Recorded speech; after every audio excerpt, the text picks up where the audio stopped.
اعوذ باللہ من الشیطان الرجیم بسم اللہ الرحمن الرحیم السلام علیکم ناظرین کرام میں ایک دفعہ نبی کریم صلی اللہ علیہ وآلہ وسلم نے عرض کیا گیا یا رسول اللہ لوگوں میں سب سے زیادہ سخت آزمائش کس کی ہوتی ہے کے بعد آپ صلی اللہ علیہ وآلہ وسلم نے فرمایا پھر درجہ بدرجہ مقربین کی۔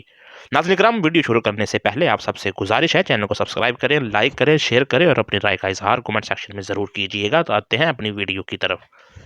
آدمی کی آزمائش اس کے دینی مقام کے مطابق ہوتی ہے۔ اگر دین میں مضبوط ہو تو سخت آزمائش ہوتی ہے۔ انبیاء کرام میں سب سے زیادہ آزمائش اللہ پاک نے اپنے سب سے محبوب بندے سید المرسلین شافع المحشر حضرت محمد صلی اللہ علیہ وآلہ وسلم پر ڈالی۔ بے شک یہ اللہ پاک کی اپنی ہی حکمتیں ہیں، بندے کا علم تو محدود ہوتا ہے۔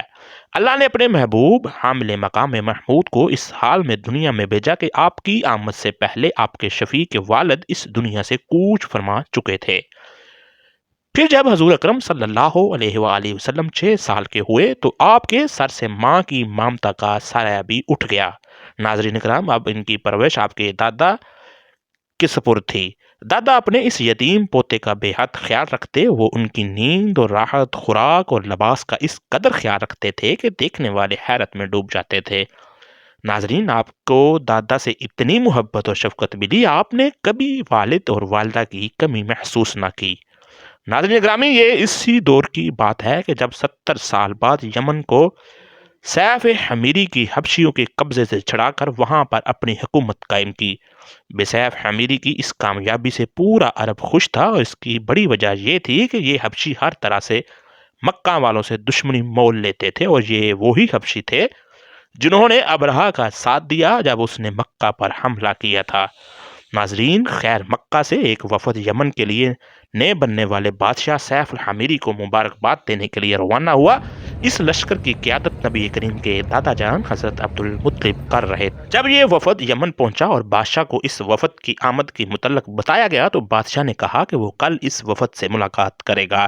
رات گزارنے کے بعد بادشاہ سیف الحمیری نے یہ حکم دیا کہ وہ صرف وفد کی قیادت کرنے والے سے ملنا چاہتا ہے۔ چنانچہ حضرت عبد المطلب اس کے دربار میں پیش ہوئے تو بادشاہ نے سارے دربار کو کہا کہ ہم دونوں کو اکیلا چھوڑ دیا جائے۔ اس کے بعد بادشاہ کہنے لگا ہماری کتابوں میں لکھا ہے کہ مکہ کی سرزمین پر ایک ایسا بچہ پیدا ہوگا جس کے دونوں کندھوں کے درمیان بالوں کا ایک گچھا ہوگا، اس کا نام محمد ہوگا، وہ یتیم ہوگا اور اپنے دادا کی کفالت میں ہوگا، اور ہمارے علماء کے مطابق یہ وہی وقت ہے کہ آپ نے ایسا کوئی بچہ دیکھا ہے؟ ناظرین حضرت عبد المطلب فرمانے لگے ہاں میرے پوتے میں یہ سب خصوصیات موجود ہیں۔ بادشاہ کہنے لگا بے شک میں یہ سب جانتا ہوں کیونکہ میری جاسوس مکہ میں موجود ہے، میں یہ بھی جانتا ہوں کہ وہ بچہ کوئی عام نہیں ہے، آپ یہ بھی جانتے ہیں۔ بادشاہ مزید کہنے لگے اگر مجھے یہ ڈر نہ ہو کہ اس بچے کے سبھی دشمن ہو جائیں گے تو میں ابھی سے آپ کی اور اس بچے کی عظمت کا اعلان کر دیتا ہوں۔ ناظرین اکرام اس کے بعد بادشاہ نے سارے وفد سے ملاقات کی اور سب کو بہت عزت دی اور ڈھیر سارے انعامات، ہیرے جواہرات اور 1000 اونٹ دے کر ان کو روانہ کیا، اور ساتھ میں بتا دیا کہ یہ سب تمہارے سردار عبد المطلب کی خوش اخلاقی کی وجہ سے ہے۔ ناظرین اکرام بس جب یہ قافلہ مکہ پہنچا تو ہر طرف دھوم مچ گئی کہ حضرت عبد المطلب بادشاہ نے بہت عزت کی ہے اور انہیں اپنی سرحد تک خود چھوڑ کر گیا۔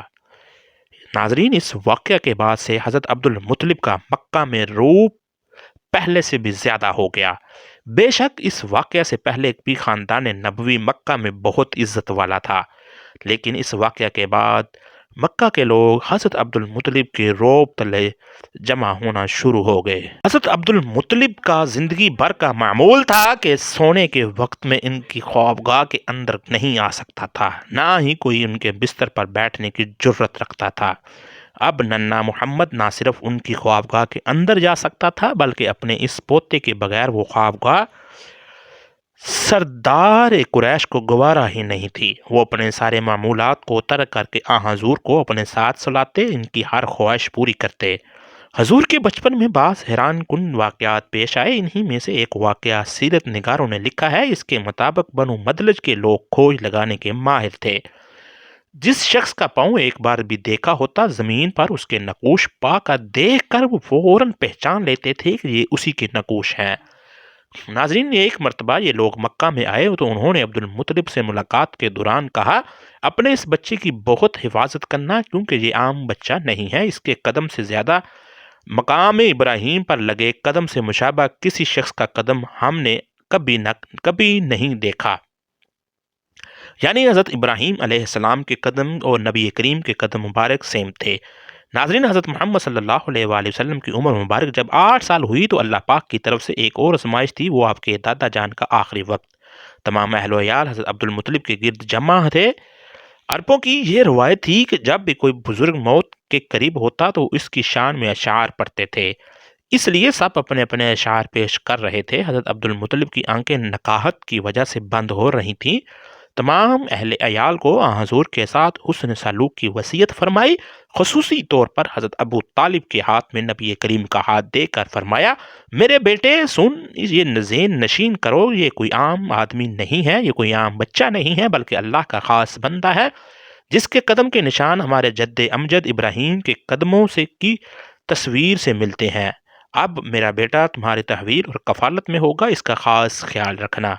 سبھی خاندان سن رہا تھا اور خم سے نڈال تھا۔ حضور بھی اپنے چچاؤں اور پھپھیوں کی طرح آنسو بہا رہے تھے۔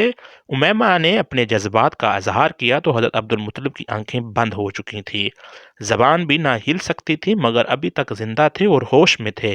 نکاہت کی وجہ سے اپنے سر کو آہستہ آہستہ جنبش دے کر اپنی بیٹی کے اشعار کی تائید کی۔ یہ اشعار سنتے ہی ان کی روح کف سے انصری سے پرواز کر گئی۔ ان اشعار کا ترجمہ یہ تھا، اے میری آنکھوں، آج خوب آنسو بہاؤ، اس شخص پر اشکبار ہو جاؤ جو اعلیٰ اخلاق و عادات کا مالک اور بڑی شان و شوکت کا مالک اور بڑے نصیب والا تھا، مندوں کا سرپرست، خوبصورت اور عالمی مرتب تھا۔ مکہ میں حضرت عبد المطلب کے انتقال سے کہرم مچ گیا، پورا مکہ جنازہ لے کے چلا اور انہیں مکہ سے باہر حجون میں دفن کیا گیا۔ حضرت ام ایمن روایت کرتی ہیں، میں نے دیکھا تو وہ منظر جب حضرت عبد المطلب کے تابوت کو لے کر جا رہے تھے تو نبی کریم بھی اس تابوت کے پیچھے پیچھے روتے روتے بھاگ رہے تھے۔ اس طرح رسول اللہ سے کسی نے ایک مرتبہ دریافت کیا، کیا آپ کو عبد المطلب کی موت کا منظر یاد ہے؟ تو آپ نے فرمایا، کیوں نہیں، میں اس وقت 8 برس کا تھا۔ میرے جد امجد عبد المطلب کی وفات حرب الفجار سے قبل ہو گئی تھی۔ اللہ تعالیٰ ان کی قبر پر کروڑوں رحمتیں نازل فرمائے۔ ناظرین، آج کی ویڈیو کا اختتام کرتے ہوئے میں یہ آپ سے کہنا چاہتا ہوں، اگر آپ کو ہماری ویڈیو پسند آ رہی ہے تو ویڈیو کو لائک ضرور کیجئے گا۔ ملیں گے اگلی ویڈیو میں، تب تک اپنا بہت سا خیال رکھیے گا۔ اللہ حافظ۔